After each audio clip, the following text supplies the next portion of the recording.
مولانا محمد علی کو تو میں مولوی عزیز مرزا کے ہاں لکھنؤ میں دیکھ چکا تھا۔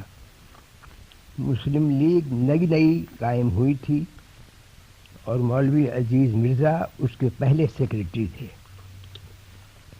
مولانا شوکت علی کو جب دیکھا جب انہوں نے ہز ہائینس سر محمد شاہ آغا خاں کے ساتھ مسلم یونیورسٹی کے قیام کے سلسلے میں سارے ملک کا دورہ لگایا تھا۔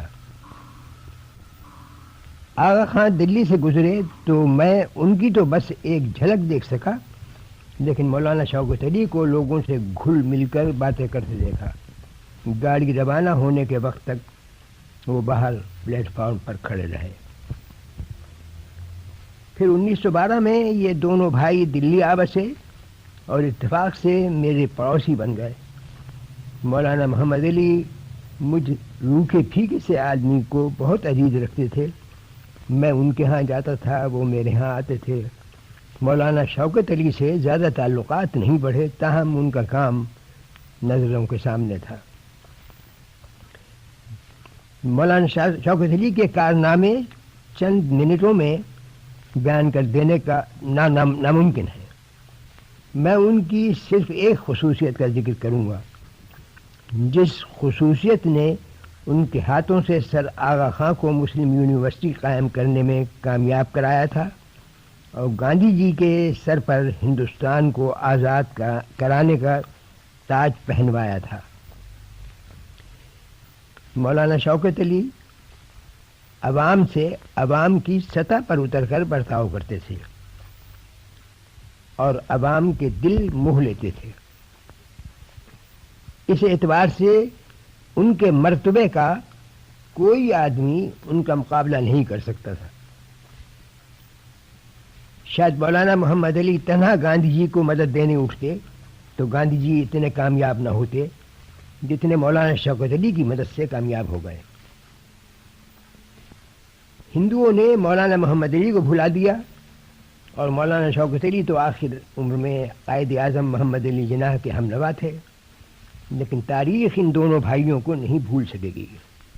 عوام کو ساتھ لیے بغیر کوئی تحریک کامیاب نہیں ہوا کرتی۔ مسٹر تلک اور مسٹر گوکھلے سے اب کتنے آدمی واقف ہیں؟ مولانا محمد علی اور مولانا شوکت علی گاندھی جی کی مدد کرنے نہ کھڑے ہو جاتے تو گاندھی جی کو بھی اتنے آدمی جانتے جتنے مسٹر تلک اور مسٹر گوکھلے کو جانتے ہیں۔ مولانا حضرت موہانی جیسے مخلص اور مقدس شخص نے مسٹر تلک کی پارٹی میں شرکت کی تو مسلمان اخبار مولانا حضرت موہانی کی بجائے محاشی حضرت موہانی لکھنے لگے۔ علی برادران 95% مسلمانوں کو گاندھی جی کی طرف کھینچ لائے۔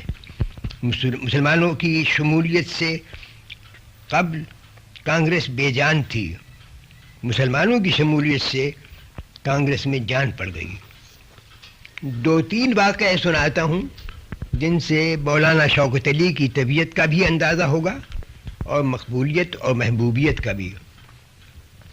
ایک دفعہ مولانا ابوالکلام، مولانا محمد علی اور مولانا شوکت علی بیک وقت جیل سے رہائی پا کر دلی پہنچے۔ ڈاکٹر انصاری نے دلی والوں کو ان سے ملاقات کی دعوت دی۔ کوٹھی کا طویل و عریض لان آدمیوں سے کھچا کھچ بھر گیا، مگر جو تھا مولانا شوکت علی کے پاس جاتا تھا، ان سے کم مولانا محمد علی کے پاس، اور مولانا محمد علی سے بھی کم مولانا ابوالکلام کے پاس۔ مولانا محمد علی کچھ نہ کچھ لیے دیے رہتے تھے اور مولانا ابوالکلام کی انا یا بے نیازی تو مشہور ہے۔ مولانا شوکت علی خالص عوامی لیڈر تھے، عوام سے یوں ملتے تھے گویا خود عام انسان ہے، خاص انسان نہیں ہے۔ آغا محمد اشرف مرحوم آل انڈیا ریڈیو کے آداب عرض کے ماموں میر محمد حسین کسی شہر میں سالٹ انسپکٹر تھے۔ وہیں مولانا شوکت علی ملازمت کے دوران میں اوپیم افسر ہو کر تشریف لائے۔ میر محمد حسین ریلوے اسٹیشن پر ٹکٹ خرید رہے تھے کہ ان کے سر کے اوپر سے ایک ہاتھ کھڑکی میں گھسا اور آواز گونجی فلاں مقام کا ٹکٹ. میں میر محمد حسین بولے مجھ سے پہلے آپ کیوں ٹکٹ لینا چاہتے ہیں؟ ان صاحب نے کہا میں ماروی بیٹھتا ہوں. میر محمد حسین نے جواب دیا کاٹ میں بھی لوں گا. اس جواب سے وہ صاحب اس قدر خوش ہوئے کہ میر محمد حسین کو گلے سے لگا کر پیشانی چومی.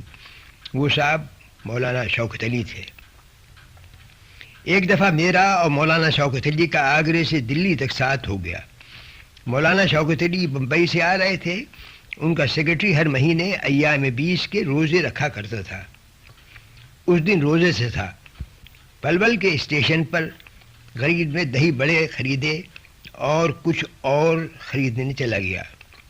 مولانا نے دہی بڑے چٹکیے اور کمپارٹمنٹ کے دروازے میں کھڑے ہو کر دہی بڑے والے دہی بڑی والے پکارنے لگے. مولانا کو کون نہیں پہچانتا تھا.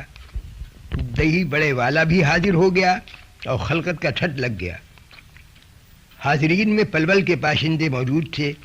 انہوں نے کہا پورا خوانچہ ہماری طرف سے قبول کیجیے. مولانا نے بے تکلف سے قبول کر لیا. ہندوستان کو آزادی دلوانے میں مولانا شوکت علی کی اس خصوصیت کا بڑا حصہ تھا. آپ نے اپنی تقریر میں بتایا کہ مولانا شوکت علی آخر عمر میں قائد اعظم کے ہمنوا ہو گئے تھے. تو آپ کچھ اس بات پر روشنی ڈالیں گے کہ مولانا شوکت علی کو کانگریس سے کس چیز نے بیزار کیا؟ مولانا شوکت علی اور مولانا محمد علی دونوں کو بیزار کیا نہرو رپورٹ نے. جواہر لال نہرو کے والد موتی لال نہرو نے ایک رپورٹ تیار کی تھی جس میں گویا اسکیم تھی آئندہ اگر انگریز چلے گئے تو کیا صورت اختیار کی جائے گی، مسلمانوں کو کیا حقوق دیے جائیں گے، ہندوؤں کے کیا حقوق ہوں گے. تو اس رپورٹ میں اس قسم کی چیزیں تھیں کہ جن سے مسلمانوں کو کچھ محروم سا رکھا جا رہا تھا. مولانا محمد علی اور مولانا شوکت علی اس کو گوارا نہیں کر سکے اور دونوں نے کانگریس سے استعفیٰ دے دیا. اس کے بعد قائد اعظم کا ساتھ دینے کا موقع مولانا محمد علی کی تو ملا ہی نہیں. مولانا محمد علی تو قائد اعظم کے گویا قیادت مسلم لیگ سنبھالنے سے پہلے ہی اللہ کو پیارے ہو گئے. لیکن مولانا شوکت علی چونکہ زندہ تھے انہوں نے کافی ضعیف العمری میں جوانوں کی طرح سے مولانا قائد اعظم کا ساتھ دیا. بڑی مستعدی کے ساتھ ان کی مدد کی اور میں سمجھتا ہوں کہ مجھے ان کی عادت تھی جہاں جس کام میں وہ ہاتھ ڈالتے تھے اس کو پورے جوش و خروش کے ساتھ انجام دیتے تھے. مسلم لیگ کا کام بھی انہوں نے اسی جوش سے کیا جس جوش سے جوانی میں کبھی کانگریس کا کیا تھا یا اس سے بھی پہلے مسلم یونیورسٹی کے قیام کے سلسلے میں کیا تھا. مسلم یونیورسٹی کے قیام کے بارے میں، قیام کے سلسلے میں مولانا شوکت علی نے خاص طور پر کیا کچھ کیا ہے؟ اس وقت مولانا شوکت علی کی پوزیشن یہ تھی کہ سر آغا خان کے سیکرٹری تھے. جی. اس کام کے لیے انہوں نے ان کی سیکرٹری شپ قبول کر لی تھی اور سیکرٹری ہونے کی حیثیت سے جو کام انجام دیے جاتے ہیں اپنی طبیعت کے مطابق وہ کام انہوں نے انجام دیے. اور وہ یہی جو میں جس خصوصیت پہ میں زور دے رہا ہوں یہ خصوصیت سر آغا خان میں تو نہیں تھی. سر آغا خان تو عوام سے اس قدر ان ٹچ نہیں ہو سکتے تھے جتنے کہ مولانا شوکت علی ہو سکتے تھے. تو مولانا شوکت علی کی اس خصوصیت نے محاوی کام کیا.